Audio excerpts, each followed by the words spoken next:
कुंभ में मेला था। मेरे दो नौजवान सर अजीत कुमार और विजय शर्मा, जिनके बारे में मैंने यूपी सरकार से उम्मीद की थी, रात को उन्होंने लाश नहीं दी, जिनकी उम्र एक की 20 साल है और एक की 21 साल है। रोजगार मांगने के लिए गए थे, उम्मीद से गए थे, वहां पर मौत होगी, लाश भी नहीं ले आए सर हम।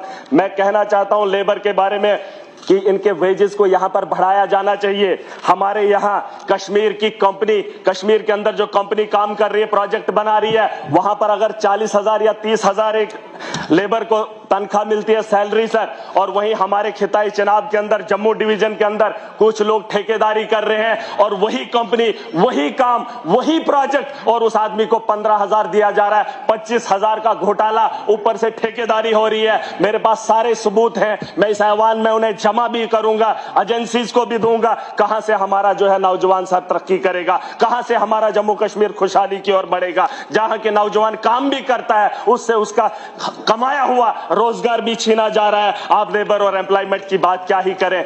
मैं सर इस ऐवान से उम्मीद करूंगा इसमें थोड़ा सा बेहतर माहौल बनाया जाए और लोगों के ये जो नौजवान है उनके बारे में सोचा जाए। और हमारे यहाँ जो प्रोजेक्ट है लोकल लेवल पे, लोकल्स को जो है सर प्रायोरिटी मिलनी चाहिए। हमारे इलाके के अंदर पावर प्रोजेक्ट बनने जा रहे हैं, मैं चाहता हूं कि बाहर के लोग वहां आकर धांधली ना करें और कोई पॉलिटिकल प्रेशर ना पड़े। मैंने अपनी आवाम को कहा है, जिन लोगों की जमीनें खोदेंगे, जिन पहाड़ों पे ये लोग कब्जा करना आएंगे, जहां से ये रेवेन्यू जनरेट करेंगे, अपने घरों को बनाएंगे, वहां से हमें अगर रोजगार नहीं मिलेगा तो बड़े पैमाने पे सर, मैं अभी खत्म कर रहा हूं, इंडस्ट्रीज पे आ रहा हूं। इंडस्ट्रीज से कोई फायदा नहीं है। अभी किसी ने कहा लखनपुर के बारे में सोचा जाना चाहिए। हमारे यहाँ ईंटों के भट्ठे हुआ करते थे जम्मू के अंदर, वो बंद पड़े हैं, उन्हें घिरा दिया गया है। ईंट पंजाब से आ रही है, शरेआम लखनपुर से क्रॉस हो रही है। हमारा सरिया नहीं बिक रहा है, सीमेंट नहीं बिक रहा है, क्योंकि पंजाब और हरियाणा से जो चीजें आ रही है वो डायरेक्ट लोगों को सस्ती दामों पे मिल रही है, या फायदा हो रहा है। हमारा यहाँ लोकल जो है ठप हुआ है। ये सवाल मैं इन लोगों से पूछना चाहता हूं। वही महाराजा का सपना था, उसने कहा था पंजाब का आदमी यहाँ पे कारोबार ना करे, दिल्ली का आदमी यहाँ कारोबार ना करे, क्योंकि हमारे लोगों को जो है यहाँ मुश्किल है, जमीन की कमी है। जिस जमीन से हम पैदावार कर सकते, रेवेन्यू जनरेट कर सकते, उसी जमीन को बचाने के लिए और इन नस्लों को बचाने के लिए महाराजा का सपना था, जिस सपने को तोड़ा गया और ये लोग तालियां बजाने लगे थे। सर मैं बात खत्म कर रहा हूं सर, मैं बात खत्म कर रहा हूं। और सर मोदी सरकार नहीं सर, सरकार ने कहा था कि नौजवानों के रोजगार के लिए हम लोन लाएंगे, लोन भी दिया पिछले 10 साल से।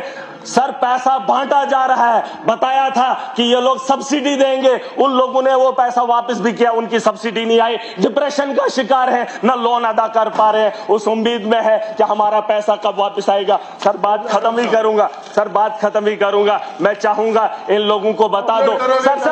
सर इन्होंने कहा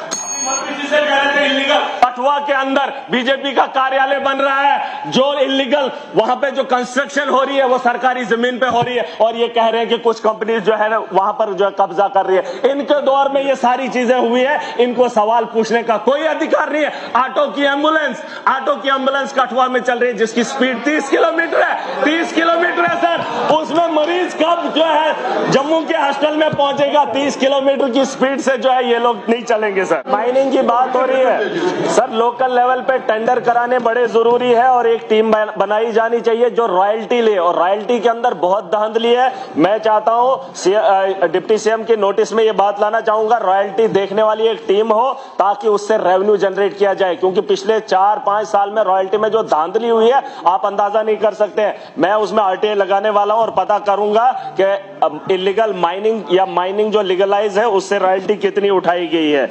और मैं डिप्टी सीएम साहब से उम्मीद करूंगा कि आने वाले बजट में इजाफे में माइनिंग का एक बहुत बड़ा योगदान रहना चाहिए। सर पीडब्ल्यूडी की बात है, टेंडरिंग टाइम पे नहीं होती है, जिस तरीके से हमारे एक दोस्त ने कहा, बहुत अच्छी बात कही, 3 महीने के अंदर हमारे काम होते हैं, लेकिन जब टाइम पे टेंडरिंग नहीं होती है तो काम शुरू ही नहीं होते, ना वो कभी खत्म होते हैं। और उसके अलावा सर क्वालिटी ऑफ वर्क, इसमें R&B हो या PMJSY हो, सर सरकार रोड बनाना चाहती है, मुआवजा दे ही नहीं रही है। पुरानी जमीनों का मुआवजा अभी तक नहीं मिला, और नई जमीन कहते हैं कि स्टेट लैंड होगी तभी नहीं निकलेगी, फॉरेस्ट क्लियरेंस नहीं मिलती है, कई सालों से फॉरेस्ट क्लियरेंस की वजह से आज तक रोड नहीं बने। मैं चाहता हूं इस ऐवान से, इस सदन से वो काम हो। लोगों की आप मलकियत जमीनें छीन रहे हैं, उनके मकानातों को उजाड़ दिया, कई सालों से मुआवजा उनका नहीं दिया, लेकिन जंगलात आने की वजह से जंगलात की क्लियरेंस नहीं ला पाते हैं। मैं इस हाउस से उम्मीद करूंगा कि जंगलात का डिपार्टमेंट सरकार का है और सरकार अगर इजाजत नहीं देती है, कहीं ना कहीं ये कमजोरी है सर हमारी।